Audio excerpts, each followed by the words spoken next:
Afternoon, everybody. We will start with the broadcast section that's got no embargo, followed by an embargoed section of 10:30 p.m. tomorrow. No live tweeting during the broadcast section, please, and phones on silent. Gary, do you want to start us off from Sky, please? Thank you. Hi. Are there any injury updates at all? Anyone available again?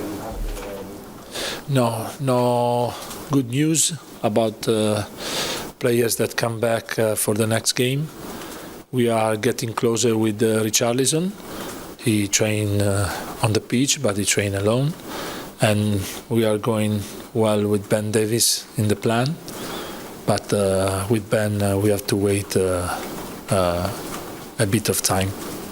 So with Richarlison, you were expecting to be available before then? Yeah.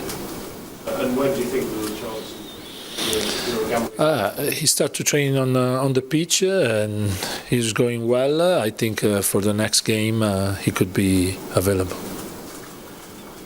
Obviously Brighton are unexpectedly challenging you for one of those vital top four positions.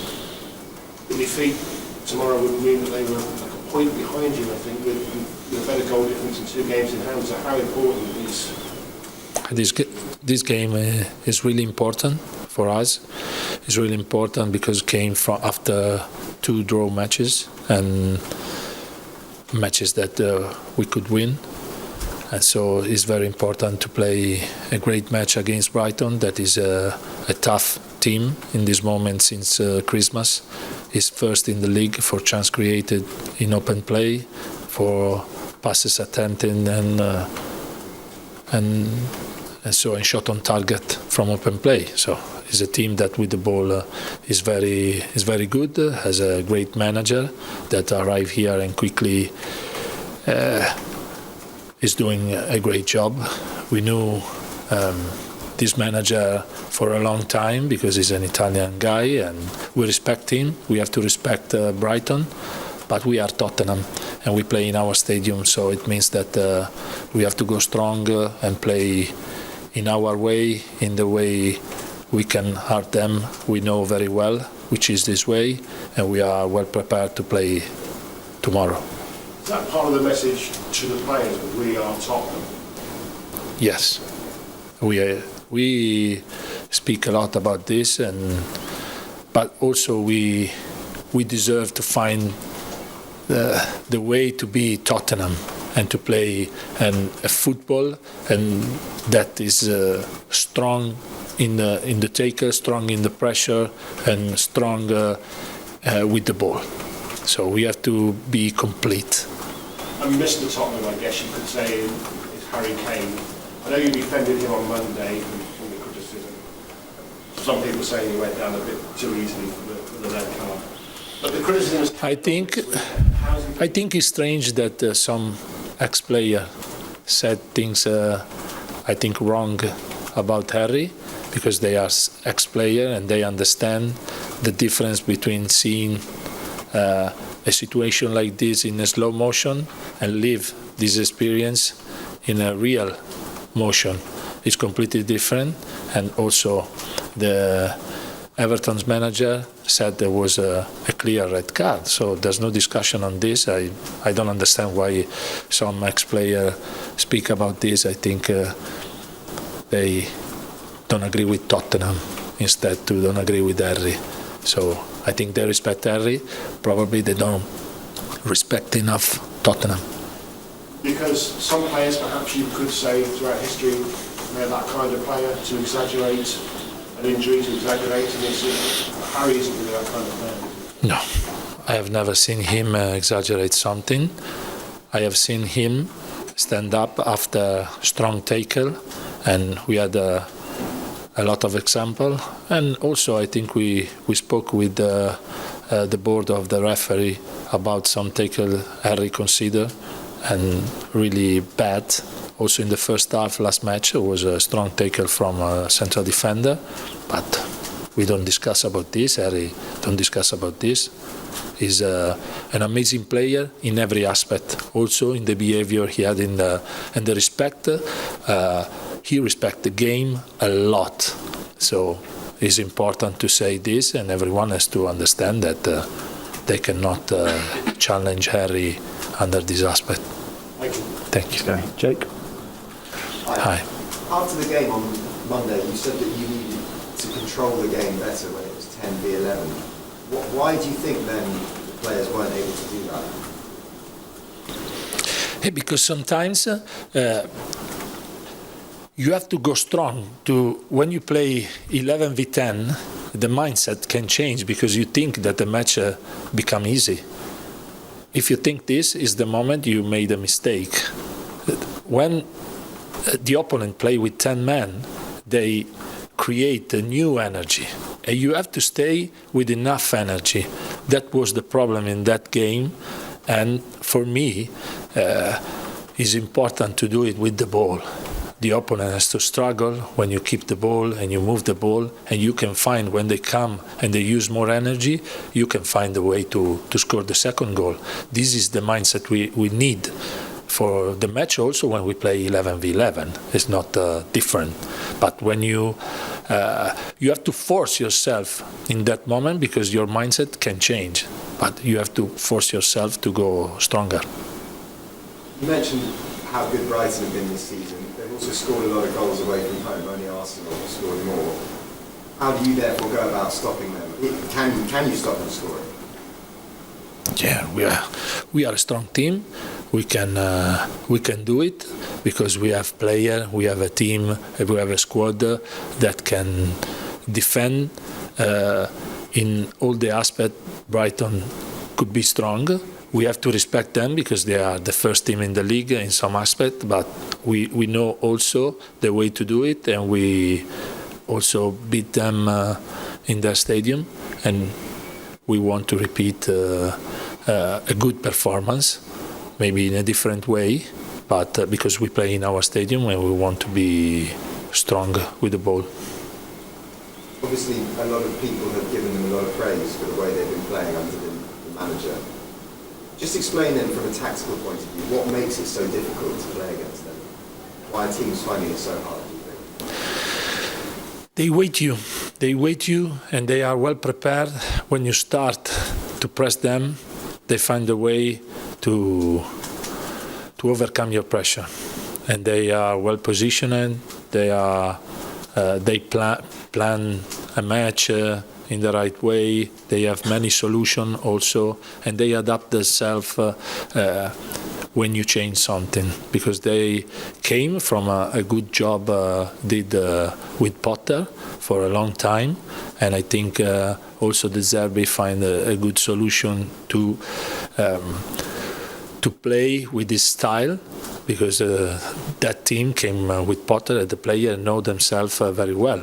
This is a great opportunity, because when players play for a long time from each other, it's easier, and they plan very well the match.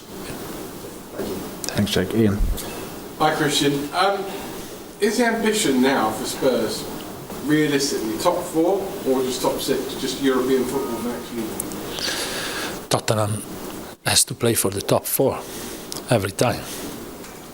Until Matt didn't say something different, we have to play strong to arrive for the top 4. But the odds are kind of stacked against you right now. Newcastle and Man U both above you by 3 points. Brighton, who have played well away from home this season, won at Old Trafford, won in the Cup, the Emirates. Right behind you with games in hand. It's not in your control right now to finish top 4. Yes, we lose the control because we draw 2 matches. If we won the last 2 matches, we were in control. Now we lose the control, and we have also some important match to play against teams that fight with us for the 4th place. So every time when you have this possibility, if you go strong and you play well, you can do it. So is your job for Saturday and going forward for the next month of the season to get that sort of killer instinct into your team, where if they're winning 1-0, they see out the game and they win it, like you did at Brighton? We won 1-0 at Brighton. It wasn't a great game, it was a fairly boring game, but you saw the game out and won 1-0. Southampton, you threw away a 2-goal lead. At Everton, the man advantage, you threw away a 1-goal lead. how do you get your team to see out games, maybe manage games better? Yes, we lived two different experiences because the second one was with one-man lead in the game, and we have to force ourselves to go stronger, to try to score the second goal much more than defend the result. This is the way we have to play. To that end, what about players like Arnaud Danjuma, brought in when he could have gone to other clubs in January, Everton and Bournemouth, has barely had a kick in the Premier League for Spurs. Is now the time to maybe have a look at some of the players, especially as... Now, for sure, because we don't have many players, but Danjuma deserved to play probably early, but we have also a squad and we have some leaders of our team. They can, if you send out of the pitch early, you can lose the possibility to score. We have 3 strikers, very good. So it's not easy to change them. You have to find the right way and the right moment, and also tactically. Now we don't have many solutions because we have not enough players. The last one from me. It is now a time to throw caution to the wind, as we say in England, i.e. take a risk, have a gamble, because if you want to finish top 4, you say we are Spurs, we're going to be stronger, etc. Change the formation, maybe lose a defender and put another attacker on the pitch. Is that something you're thinking of in terms of moving forward in the next month? Yeah, but we have to take risk, not from me into the bench, but into the pitch. We have to prepare well situation, because if you take risk that you cannot defend this risk, maybe you have to struggle after. So we have to go in the right way, not in a bad way. So we are following a process. We have to improve under this aspect, of course, but also we have to be lucid in the idea and not lose the mind. Thanks, Ian. Charlie, and then finish with Ali, please. Just one question, what are the main things you think you can change about the team and the squad between now and the end of the season? At the moment, not something special, because we have not enough players, so we have a lot of problem with the injured player, and the player we have probably cannot allow us to change something tactically. We were preparing in the last month and a half, something different, but now we cannot use this situation. We have to be calm in this aspect, and we have to be lucid to decide the right thing. But the player know everything, so it's 18 months we work. We have to be consistent in the stronger way we have to play, and when we are lucky or good to win a game, we have to try to score more goals. You've been doing the role now for a couple of weeks. I just wondered what the things were that surprised you since taking over. Sorry? What the things are that surprised you about the role since taking over? Things that maybe you didn't expect? How many things I have to think about?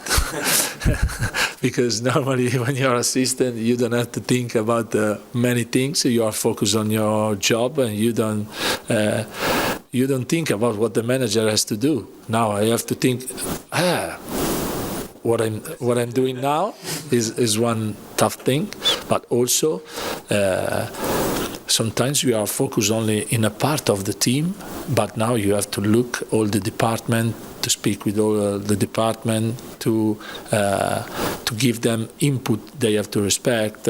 So it's a long day, the day of the manager. Okay. Do you think that all the different parts, you see kind of alignment and everyone's pushing in the same direction?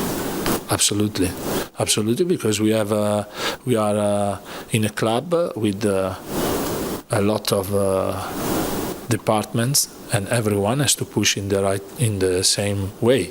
But I think Antonio did a good job under this aspect, so we are good. Thanks, Charlie. Ali, finish us off, please. You say there about making or thinking about making changes over the past month or so. Are you in a difficult position in that you have to strike a balance between being respectful to Antonio and everything he did, but also making your own mark and also trying to make the fans happy as well? Yeah, absolutely. But I think the fan has to be happy about what we did with Antonio, because we are fourth and we can challenge the other team. We were fourth and now we are not, but we can fight for the fourth place. So we have to be in confidence. We have to know who we are and the reality we live. And when you know this, you react in the right way. Sometimes, if you don't understand the reality, your reaction is not the right reaction. But when you realize what is the reality, you can react in the right way. And it was quite noticeable, the short goal kicks in the match with Clement Longray and Romero getting the ball very short. Is that something you're going to look to keep doing? I presume it's to bring the other team onto you and then create space. We have to try to create space when we play against team that defend a lot, and that was the last game and the game before. They try to press, but sometimes they try to defend all the space, and you have to find is much more difficult. If you are well prepared and you plan the game well, you can hurt the opponent also when they are aggressive. And now is the time to try to attack more the space and to try to create more into the pitch. And we want to allow striker to have more chance to score. This is what we are trying to do. We are trying, but it's in the hand of the team to do it into the pitch. Just last one from me. Obviously, with the injuries you've got now, Lucas suspended as well. You're going to have to use probably more young players on the bench. I think that happened towards the end of last season, but obviously they were never brought onto the pitch. Is there a chance that you may have to turn to some of them? And obviously, seemingly you trust them to come on. Yeah. If we need, we will use. We have some good players that are ready to play also in the Premier League. We have Alfie Devine, Romain Mandel. We have players that we trust in them to play a part of the match or a match in the Premier League. Thanks, Ali. Okay, we'll end the broadcast section there. We'll move on to the embargoed section for 10:30 p.m. tomorrow. Tom?